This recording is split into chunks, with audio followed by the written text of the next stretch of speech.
it's a 24/7 job and it's a marathon. Every day you meet people and you greet people.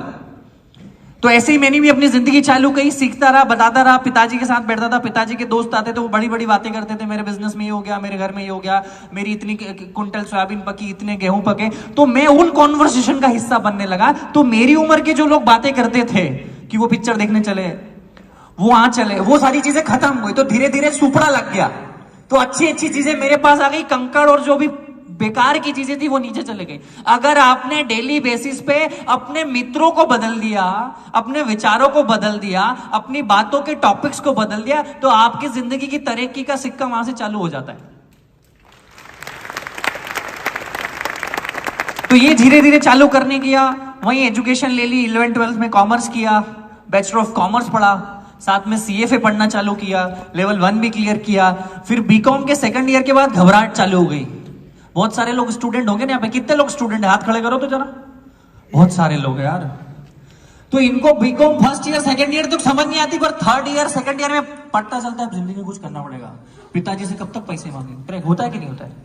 डर लगता है ना, घबराहट होती है ना कि पापा से अगली बार पैसा किस चीज के लिए मांगेंगे, जूतों के लिए मांग लिया, जीन्स के लिए मांग लिया, टी-शर्ट के लिए मांग लिया, पार्टी के लिए मांग लिया, पर आगे क्या, काम तो करना पड़ेगा। तो वही बीकॉम के सेकंड ईयर में घबराहट चालू हो गई कि आगे क्या। तो भाई मास्टर डिग्री एक ऐसी डिग्री है जो आपकी जिंदगी के मतलब मेजरली इंडियंस की 80-85%, 90% लोगों की आखिरी डिग्री होती है, और उसी के भरोसे उनका जिंदगी टिका होता है। करेक्ट कि MBA कर लूंगा तो नौकरी लग जाएगी, MBA कर लूंगा तो ये हो जाएगा, पर होता नहीं है, ये हमको पता है। होता है क्या? होता है क्या? नहीं होता है ना। तो ये रियलाइजेशन कब हुआ? जब उम्र से ज्यादा उम्र के लोगों से दोस्ती करी, तो ये अंडरस्टैंडिंग जल्दी आ गई। तो मेरे को पता चल गया कि कुछ होगा नहीं, फिर भी कोशिश करी, कैट जीमेट की 2 साल प्रिपरेशन करी, 82-83 परसेंटाइल तक गए। पर भैया बड़े बड़े जो कॉलेज है उनमें तो 95 परसेंटाइल चाहिए, 98 परसेंटाइल चाहिए। तो क्या करे, बाकी जिसके नहीं आए मर जाए, ऐसा थोड़ी हो सकता। तो घूमना चालू कर दिया भारत। 19 साल की उम्र का था, ट्रकों में, बसों में हाथ देके भारत घूमना चालू कर दिया। बहुत अच्छा लगा घूमना, लोगों से मिलता था, क्या खाते हैं, क्या पीते हैं, आपका नाम क्या है, आपके पिताजी क्या करते हैं, मामा जी क्या करते हैं, काय का धंधा है, व्यापार कैसा करते हैं, ऐसे सवाल पूछने लग गए। तो क्या दूसरी सीख है यहाँ पे कि सवाल पूछना चालू करो। आज के बच्चों को देखता हूं, रिश्तेदार आते तो भाग जाता है घर में से, कोई मिलने आता है तो अरे क्या करूंगा इससे बात करके, मेरा क्या फायदा। अगर हर चीज में फायदा देखने लग गए, मतलब आपका विनाश चालू हो गया है। हर चीज में फायदा अगर देखने लग गए हो कि इससे मिलके क्या मिलेगा, ये मेरे को कोई पैसे थोड़ी दे रहा, ये मेरे फॉलोअर थोड़ी बढ़ा रहा, ये मेरी जिंदगी में कुछ कर थोड़ी रहा, मेरे को क्या फायदा, मेरे को क्या फायदा, मेरे को क्या फायदा के चक्कर में सबसे बड़ा नुकसान हो रहा है जिंदगी में। ये फिल्ट्रेशन का बात है कि अब ज्यादा से ज्यादा लोगों को मिलते और फिर अच्छा इससे अगली बार नहीं मिलूंगा, पहली बार तो मिलो, तब तो पता चलेगा। तो ये करना चालू किया, अहमदाबाद चले गया, हैदराबाद घुमा, चेन्नई घुमा, चंडीगढ़ घुमा, गुड़गांव घुमा। 19 साल की उम्र की बात कर रहा हूं मैं, 19-20 की उम्र का था मैं तब। तो अहमदाबाद अच्छा लगा मुझे, वहीं रुक गया मैं 1.5-2 महीना।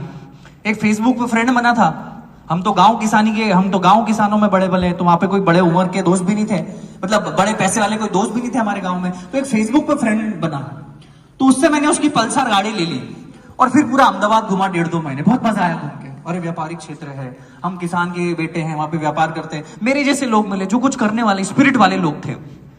तो 1.5 महीने के बाद समझ आया कि अब क्या, पेट्रोल तो जला लिया 4-5 हजार का, काम तो करना पड़ेगा ना।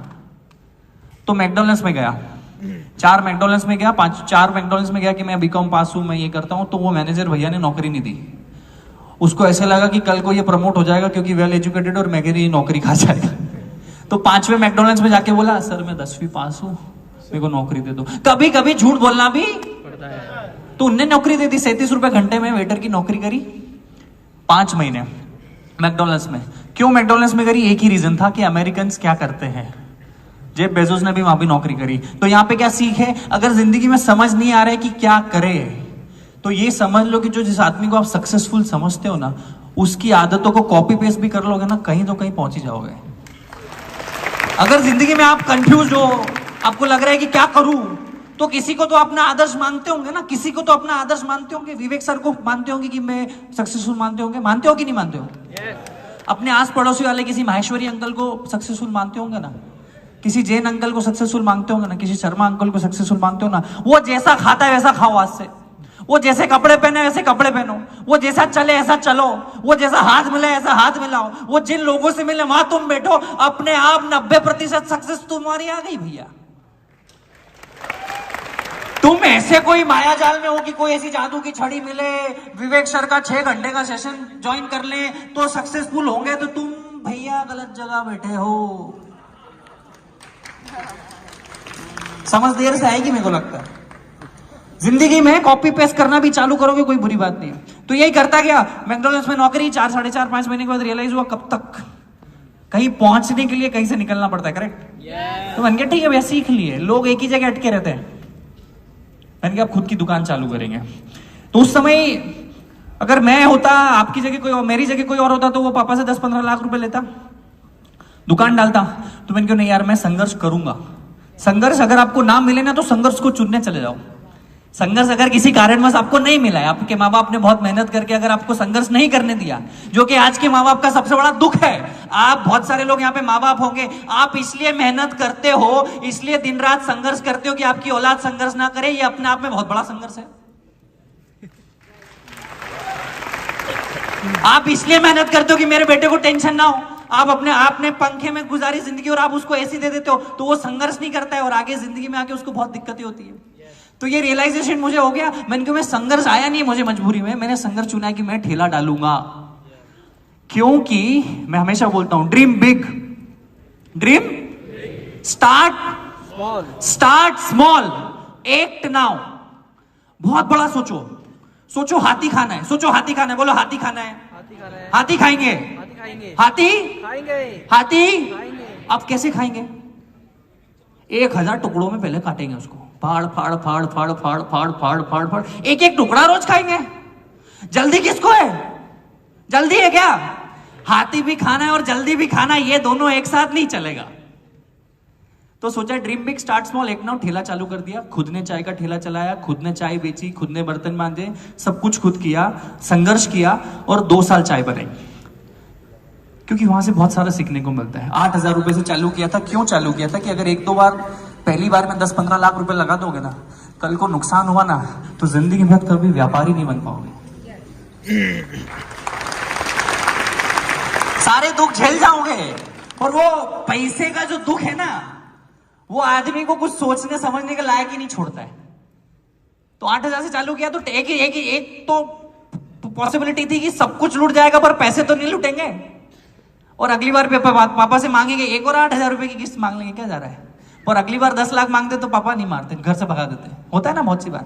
तो अगर आप 20, 21, 22 के हो तो सेठ बनने की कोशिश, मजदूर बनने की कोशिश करो। कितने ही सूरत के व्यापारी है जिनके 5-5, 7-7 हजार करोड़ के बिजनेस है, उन्होंने उनके बच्चों को यूएस भेजा कि तू मैकडॉनल्ड्स में जॉब कर, स्टारबक्स में नौकरी कर, बैंक बीपीओ में जॉब करवाते हैं उनको, क्योंकि उनको जिंदगी के फलसफे पता चले।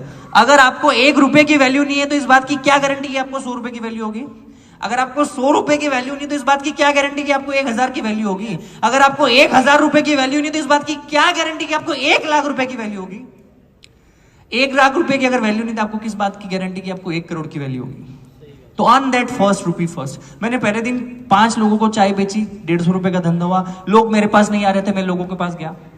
पहले दिन चाय की दुकान जब ओपन करी तो लोग मेरे पास नहीं आ रहे थे, तो मैं हाईवे, एसडी हाईवे, कितने लोग अगर अहमदाबाद में पता हो तो एसडी हाईवे करके एक जगह है, तो वो पे कारें खड़ी होती है।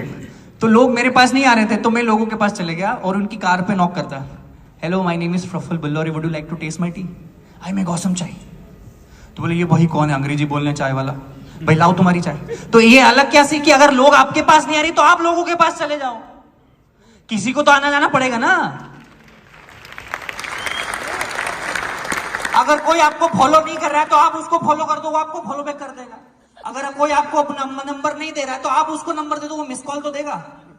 कोई अगर आपसे हाथ नहीं मिला रहा है तो आप हाथ बढ़ा दो, आपको हाथ बढ़ाएगा तो सही। कोई आपको शादी में नहीं बुला रहा तो आप यूं ही चले जाओ। वो यूं बोलेगा यार भूल गए, तेरी पत्रिका तो लिखी हुई थी यार पर देना भूल गया। वो झूठ बोलेगा पर आपको नीचा नहीं दिखाएगा, मेरी गारंटी है। क्या बोलेगा वो, यार भैया आपको तो बुलाया था, वो पत्रिका घर ही रह गई, भले उसने आपको नहीं बुलाया।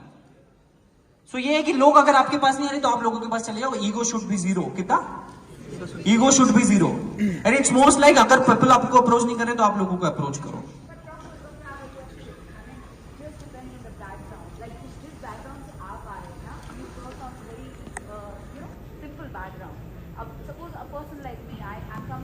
kind of background, I'm always studied. वो मैं वही बोल रहा हूं ना कि हम लोग बैकग्राउंड से फर्क नहीं पड़ता है। कर्मण्येवाधिकारस्ते मा फले सुखदाचन। आज अगर दुनिया के सबसे अमीर आदमी जेफ बेजोस है, उनको तो काम करने की कोई जरूरत नहीं है। उनके आने वाली 10 जनरेशन में को पैसा पैसा मिलेगा, फिर भी वो काम कर रहे हैं। आपका बैकग्राउंड क्या है, आपकी जात क्या है, आपकी बिरादरी क्या है, आपकी एज क्या है, आपका जेंडर क्या है, आप अच्छे दिखते हो, मैं वही बोल रहा हूं। ये आपको फिगर आउट करना पड़े। मैंने चाय बेची, आप हेलीकॉप्टर बेचो, क्या फर्क पड़ता है? आपका बैकग्राउंड अगर स्ट्रांग है तो आप कुछ और बेचो ना।